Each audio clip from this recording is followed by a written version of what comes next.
Eu utilizo em milhões de estratégias de venda para chamar a sua atenção e também dos meus clientes que eu vendo através de inúmeras lojas virtuais, que é bem simples, montar uma loja virtual, trazer o produto sem estoque e vender para o Brasil. Só quero que você clique no botão abaixo, vá para a página de venda e entenda um pouco mais como que funciona esse mercado gigantesco.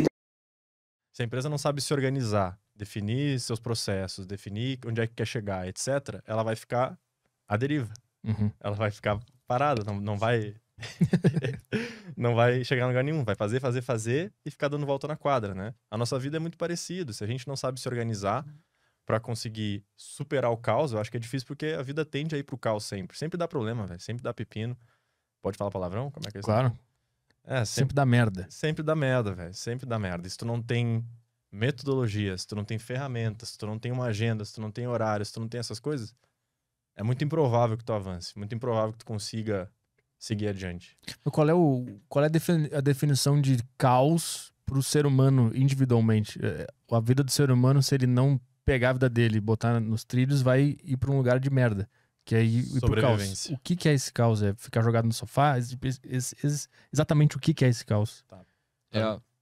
Vai, eu falo depois. Eu vejo como sendo, que é na verdade, o nosso público-alvo, que a gente trabalha muito assim, tem dois tipos distintos, mas esse tipo de caos aí eu vejo como sendo sobrevivência. É tu ficar só preso na sobrevivência, sabe? Acho que todos nós já passamos por isso, tá trabalhando pra caramba, tá fazendo um monte de coisa, tu tá exausto, chega no final do dia, tu não aguenta mais, te joga no sofá, enfim, faz o que tu aguenta fazer. E aí termina ano e vai ano e tu olha ao redor, pô, tô no mesmo lugar, velho. Tô ralando e não vou pra frente. Eu vejo um pouco como sendo isso, é tu sobreviver. Tu vive que nem um animal, no fim das contas. Tu vive pra pagar conta, pra poder voltar a dormir, tu trabalha pra poder voltar a descansar e tu descansa pra poder voltar a trabalhar e eu vejo esse como sendo um pouco o caos. A falta de progresso, assim, em coisas que são importantes pra ti, né? Isso. Só, antes de eu falar o que é o caos pra mim, eu queria pontuar porque senão o assunto se perde e a gente não volta mais nele, né? Do lance do que é o canal hoje. Isso é a nossa empresa, né? O Vida de Titã como... Nosso serviço, né? É o nosso serviço. O Vida de Titã como empresa hoje é gestão de tempo, certo? Só que o canal Vida de Titã transcende isso, né? Não é apenas... Porque a gente não fala só de gestão de tempo no canal. A gente fala de vários outros aspectos, assim. Então, por que eu acho difícil hoje, vou dizer assim, um canal de quê, sabe? De desenvolvimento pessoal? Pode ser, porque a gente trata vários assuntos de desenvolvimento pessoal. De buscar a sua melhor versão ainda, também pode ser. Mas eu não gosto de... O massa do Vida de Titã, uma das coisas legais, na minha opinião, é que ele não é delimitado, assim, ele não é limitado por uma classificação. Então, isso dá liberdade pra gente de trazer outros assuntos que às vezes não estão vinculados à gestão de tempo, que às vezes até nem estão vinculados a desenvolvimento pessoal, mas que a gente acha que está vinculado à mensagem que a gente quer passar. Porque como o Vida de Titã começou, assim, a gente simplesmente querendo passar uma mensagem das coisas que a gente estava fazendo e estava funcionando pra gente, isso ainda se mantém. Se tem algo que está funcionando pra gente, a gente acha legal, a gente quer compartilhar, ou alguma coisa que a gente acha que pode agregar, a gente pode colocar lá. Diferente do nosso segundo canal que a gente criou, que sim, esse foi só com objetivo profissional mesmo, que é o Mentoria Titã. Esse a gente está preso a assuntos e conteúdos de gestão de tempo, de performance, de eficiência, né? Então, por isso que eu não sei responder a tua pergunta do que é o canal. Do que é o canal, porque eu gosto de não ter essa definição porque dá essa liberdade pra gente, né? Mas agora, respondendo a tua pergunta do que é o caos, para mim, o caos é a falta de controle. E não que a gente consiga ter o controle da vida porque imprevistos acontecem, né? O mundo pode chegar do nada e te dar uma rasteira. Então, tu não tem como controlar ele, mas é tipo surfar uma onda, né? Tu não controla a onda, mas tu consegue controlar a tua prancha e fazer o melhor que tu pode com a onda que tu tá surfando ali. E quanto mais maestria tu tem dessa prancha, mais tu consegue curtir o surf, mais tu consegue tirar daquela onda, mais manobras tu consegue fazer, mais tu consegue ser protagonista de pra onde é que aquela prancha vai e o que tu vai fazer com ela. Surfar o caos. Exato. Agora o oposto, quanto menos controle tem, imagina quando tá começando a surfar, assim, tu mal consegue entrar na onda. E a onda vem, te derruba e te faz girar embaixo da água, é horrível, a sensação é péssima de tu não ter controle nenhum daquela situação que tu quer ter algum controle, certo?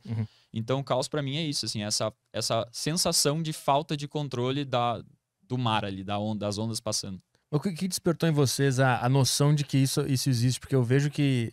Eu não sei explicar como é que eu entendi que tudo tendia ao caos e que a minha vida estava fora de controle. Eu não sei o que fez eu despertar e entender isso, né? Eu só entendi e comecei a buscar informações de como mudar isso e conseguir aplicar hábitos, rotinas, etc e tal. Mas o que fez vocês entenderem que essa é a dinâmica da vida?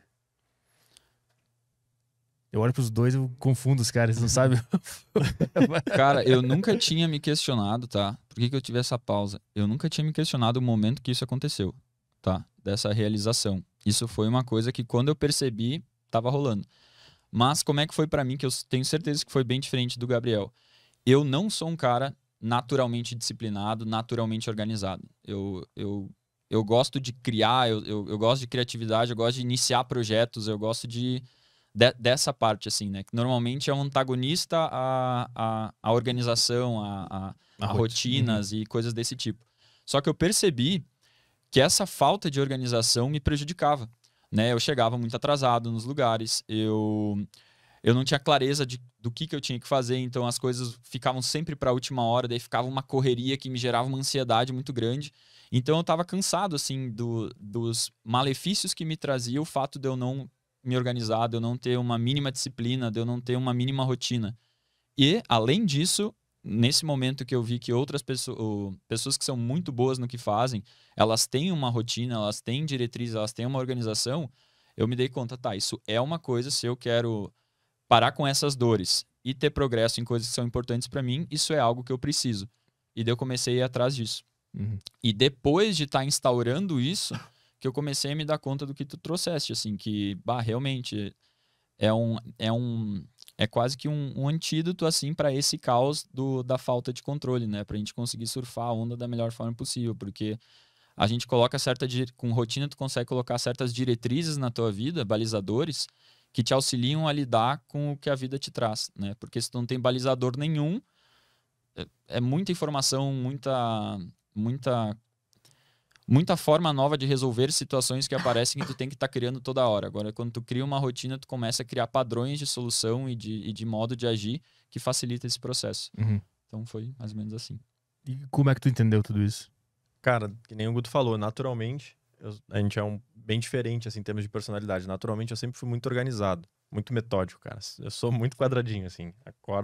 Acordo sem despertador, faço minha rotinazinha, sempre dessa forma. E daí lá atrás, cara, desde pequeno eu sempre me considerei muito ambicioso. Eu sempre queria mais. Tanto que era uma coisa que minha mãe até comentava na época da escola lá, que ela ficava preocupada com o meu nível de autocobrança, em relação a quanto que eu esperava de mim mesmo. E aí essa história andou. E aí na época da faculdade, antes de Augusto começar o Vida de Titã, eu comecei a entrar nessa onda de, cara, eu quero mais. Eu quero ser melhor. Eu quero ser melhor. Qual é que é? E daí eu comecei a ler bastante livro de biografia, assim, livro mais motivacional, até, sei lá, exemplo, do Jack Welch, que é o cara da GE, do Arnold Schwarzenegger, cara, variada essas biografias.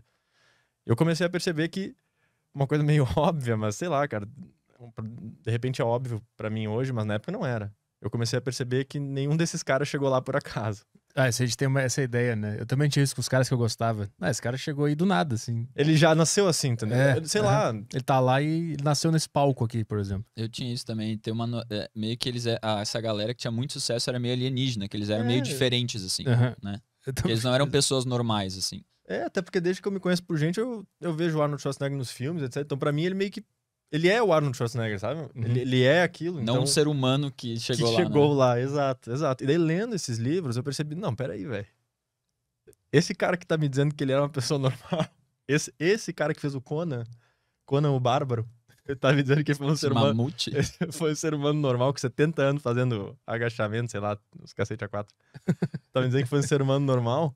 Não, peraí, daí as outras biografias também. E eu comecei a perceber uma lógica bem simples, assim, que é o que a gente trabalhou muito no começo, inclusive, e cada vez mais daí foi como a gente chegou até em gestão do tempo. Eu comecei a perceber um padrão, que o Arnold Schwarzenegger fala, eu trouxe esse exemplo em específico, que ele fala isso muito bem, assim. Primeira coisa que tu tem que ter é uma visão. É o que ele tinha lá na Áustria, quando ele morava na Áustria, lá era criança, teve uma infância, uma adolescência mais humilde, etc. Uma visão muito clara do que ele queria desenvolver. Ele pegou uma revista de bodybuilding, americana, olhou aquilo e é isso aqui que eu quero ser. Depois disso, ele falou, tu tem que ter um plano. Tu tem que saber o que tu tem que fazer pra chegar lá. E aí tu rala. E aí essa parte ele é muito bom. E esses caras realmente são muito bons em realmente fazer. Deu, cara, peraí. De novo, parece muito óbvio, de repente, pra quem tá assistindo. Óbvio que tem que ser assim. Mas do jeito que a gente levava a vida, meio que a gente... É engraçado, que tu já tem a vida definida com 19 anos, 18 anos. Eu vou fazer faculdade, depois trabalhar, depois fazer não sei o quê. Tu não pensa que tu pode proativamente levar para outro rumo. Sim, e nem como fazer isso. E a gente fica olhando os nossos ídolos e nem considerando a possibilidade de que a gente podia percorrer algum desses passos também. Exato. E chegar perto ou percorrer um caminho diferente, parecido com o deles, assim. Que eles mesmos poderiam ter feito outras coisas, poderiam ter seguido outros caminhos, mas eles tiveram que seguir certos padrões de comportamento para chegar onde eles chegaram. E aí foi percebendo isso que eu... Não, peraí, velho. Por que eu não posso também?